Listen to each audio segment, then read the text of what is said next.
Peter was a courageous boy, but that dawn, he could feel fear stick to his skin like dew on leaves. The fog was thick enough to make him lose his way home. Then he began to hear strange noises coming from the depths of the forest. He noticed a presence, small shadows that seemed to giggle as they followed in his footsteps. Who were they, Grandpa? Cruel, deformed forest dwellers, haughty creatures, spiteful and impudent. They are the vengeful and evil goblins, the little people of the night. What did they want with him? What did Peter do to the goblins? That's the point. Goblins don't need to justify their cruel acts. They're evil creatures. But let me go on, please. Okay, I won't interrupt you anymore. To make a long story short, Peter started to run and run and run.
Peter remained on the ground, unconscious, for a long time. Finally, when he opened his eyes, he saw her in front of him, just a few inches away from him. A goblin?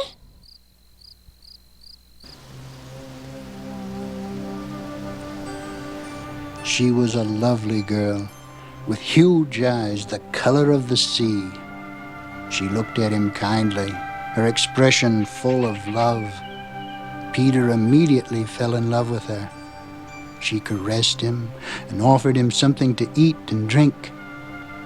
The strange concoction she offered him was delicious. Peter ate and drank without ever taking his eyes off her. He was bewitched by that gaze, and it was that look that deceived him. I bet it was a goblin in disguise.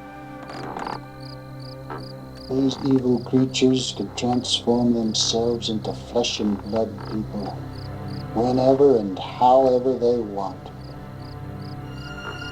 You're making a mistake, Grandpa. You said they can. You should have said they could. Or what kind of fairy tale is it? They can. They can. Goblins still exist. Your Grandpa Seth is telling you. And how did Peter end up? He began to feel ill, very ill. He was sweating chlorophyll green. Green? That's right. The color of the goblins, the color of sap. Until she appeared to him as she really was, horrible and mocking. Changed into what? Half man, half plant, the goblin's favorite food. Food? Don't tell me they ate him, Grandpa. That's exactly what happened, with a voracity that has no equal on Earth. What are you doing still up, Josh? Grandpa Seth was telling me to stop.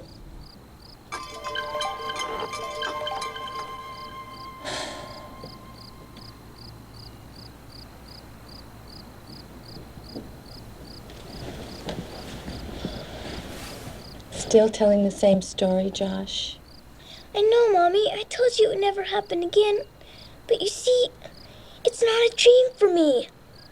I see him in front of me, and he's so real. And he tells me stories from just like before. Grandpa Seth has been gone for more than 6 months now. You were at the funeral, and I know it was very difficult for you.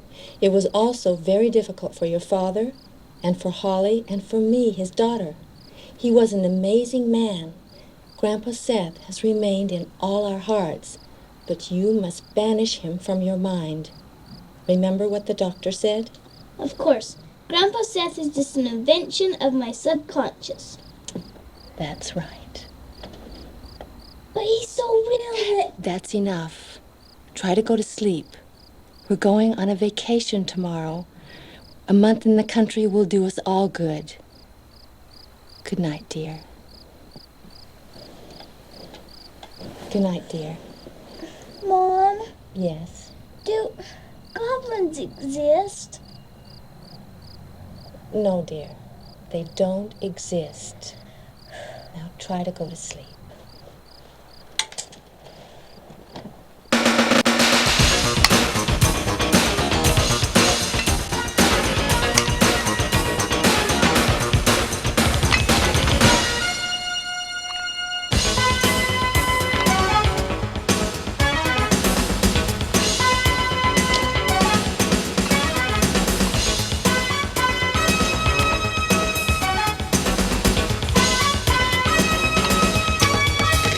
Yeah, John, that's Nilbog, right. Spell it? Yeah. Nilbog. Yeah, we'll be gone around a month. That's right. Yeah, can you take care of that business for me while we're gone? Yeah? That's great. Okay, see you, John. All right, bye. Are the kids sleeping? No, they're more awake than we are. They're probably excited about the trip. Do you know how many people live in Nilbog? No, how many? 26, including the presents. Isn't that wonderful? Come on to bed. Just think. We'll be living like our ancestors did. Yeah, we'll be peasants and farmers. Just like people did a century ago. Hey, what's the matter? I'm worried about Joshua. He's still seeing Grandpa Seth.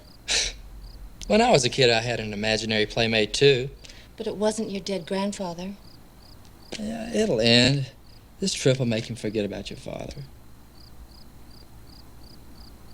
Michael, Yeah? who are the goblins?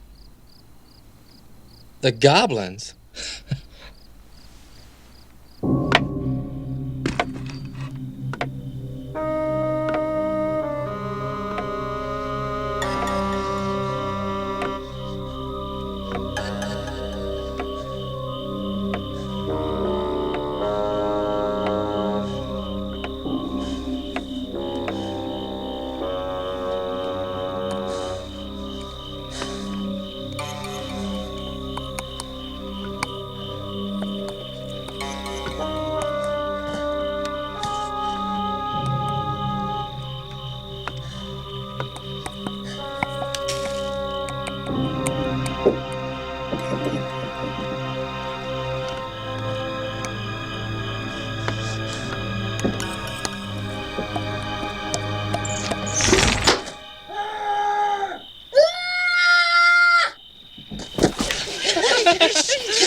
Phil, what a jerk! Monster meanie pointed the light right at me.